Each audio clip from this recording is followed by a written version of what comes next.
put it on this tank. We're gonna move this one on this tank because it's necessary, needed. We took out the extension so we have it low here, but we need to add water to this one right here first. Don't overflow it.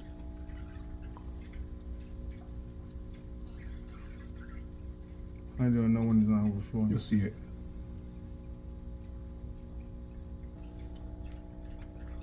Getting enough suction, close it up for a bit, let it flow some more water on the other side, and then unlock it and let it run. That's pretty much what you do. So if you hear noise, option, lock it in. Right now we had it fully loaded, and then you hear that little noise, lock it in, let it build up some fluids on the other side, and then let it flow. This is a perfect, I forgot to mention that this is perfect because this is a filter to see what goes in there. So if I get one of these little shrimp to suck in there, I could save them. From before, I wasn't able to do that on any of the actual systems, but look at the water flow on this one, perfect.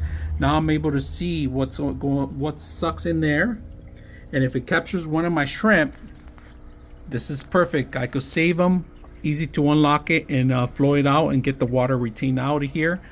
But it is working. We're gonna leave it there for a couple hours and see if it works very well.